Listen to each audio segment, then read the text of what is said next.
Frankly, multiculturalism was always regarded by a fair proportion of the indigenous white population with a degree of mistrust and even resentment. But it took September the 11th, 2001 to make the politicians sit up and take notice. And you only have to travel 200 miles across the North Sea to discover just how much of a conflict there can be between liberalism and Islam.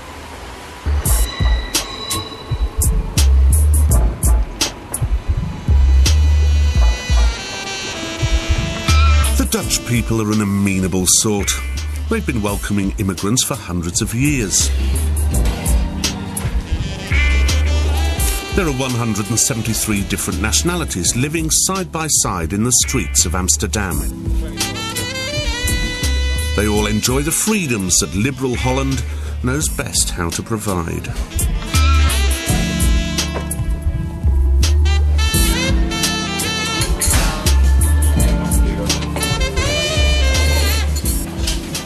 Pretty much all desirable sins and indulgences of the flesh are rather agreeably available within about a 500-yard radius of this lovely coffee shop.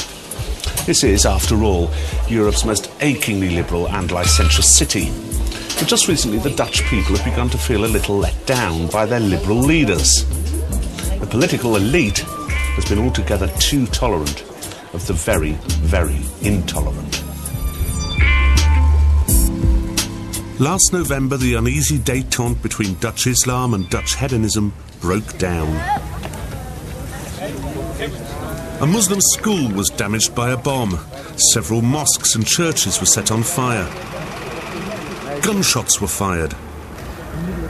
The very civilized Dutch was suddenly very uneasy. Ja, ik liep de deur uit en er lagen dus gewoon scherpschutters voor mijn deur. Dus ja, het was zeer beangstigend allemaal vanmorgen. This explosion of hatred followed the murder of Theo van Gogh, one of the Netherlands' most famous journalists and filmmakers. His attacker was a radical Muslim. Hé, wat gezellig, het is wel heerlijk weer. Van Gogh's best friend took me to the scene of the crime. He is also a well-known writer and broadcaster in Holland.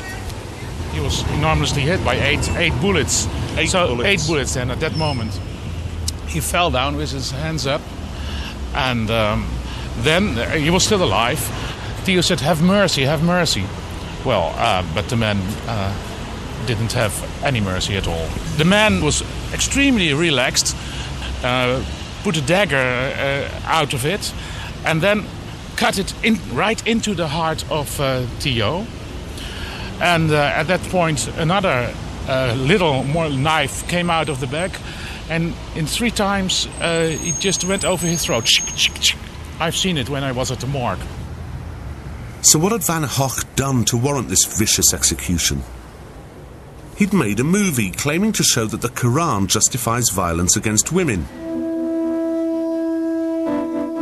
It showed verses from the Quran imprinted on the semi-naked body of a woman.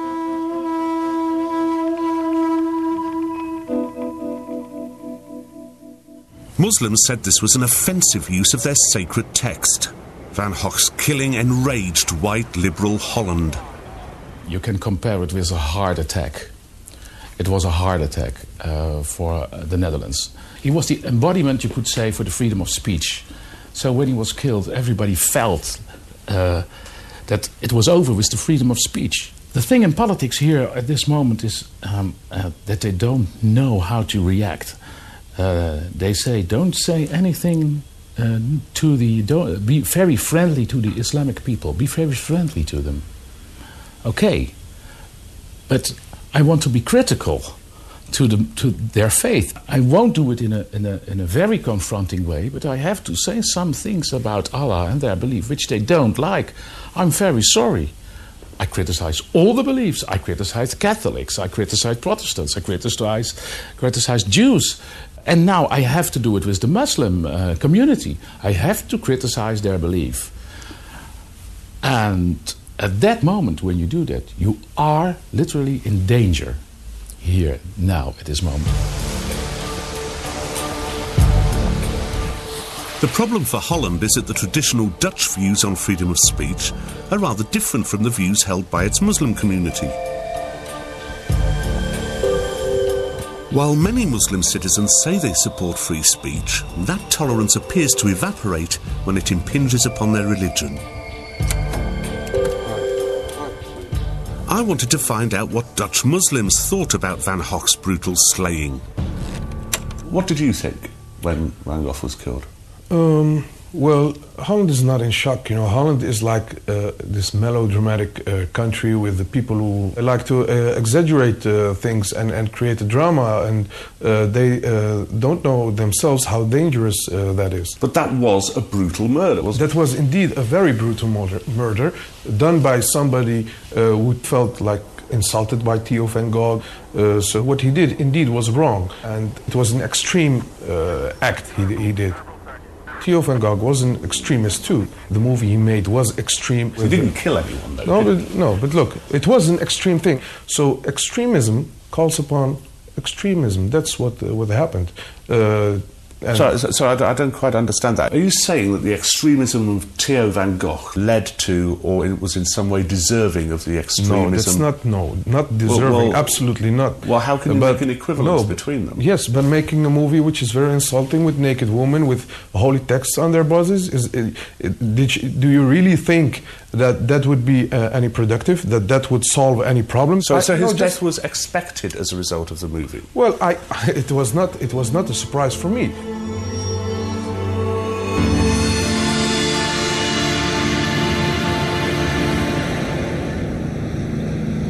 Theo van Gogh was murdered by a savage, a man with dual Moroccan and Dutch nationality. Some commentators have called the turmoil which has occurred in Holland since his murder sort of education by death, meaning that you need such an appalling, traumatic incident to finally jolt the politicians into a semblance of action. The government is now getting tough with 26,000 asylum seekers and speeding up the system to decide who stays and who goes. But this has not assuaged the anger of the people. This right-wing Dutch parliamentarian wants a 5-year halt to all non-Western immigration and the preventative arrest of dangerous radical Islamists. He now lives in the shadow of a fatwa posted on an Islamic website ordering his beheading. My personal life is, I have to admit, is terrible. But what can I do? I will never moderate my voice, because then I will exactly do what those idiotic people want me to do, and this I will never grant them. We should tell those people that if you cross that line of our values and our rule of law and our constitution, then there is no place for you in Holland. You can leave by the door. If you won't leave voluntarily, we will help you a little bit. And this is the only way. We should do that. If we don't do that, we will lose our country. Are you prepared to deport people? Well, of course I'm prepared to deport people. What do you think that will happen? Wilders' party has just one seat in the Dutch parliament, his own. But an opinion poll shortly after Van Gogh's killing gave it enough votes to become the second largest group in parliament. Holland's predicament can be blamed on an approach to immigration that made a religion out of multiculturalism. Here in Holland they said, well, let them come in, everybody is welcomed here. And we gave them education, we gave them money, we gave them housing, we gave them a job. And we forgot to let them become a Dutchman. And we thought, well, they see our Dutch television, they see the gay life, and they see our whores, they see our soft drugs, they see the freedom we have here. And we were sure that they would like that. Oh, yes, they would like our freedom. And they didn't? They didn't. They were ashamed. They thought we were very decadent. And we are. I'm proud of it. And very proud of it. Very proud of it. Islam, as you may be aware, takes a dim view of decadence. And so here we have liberal Holland in conflict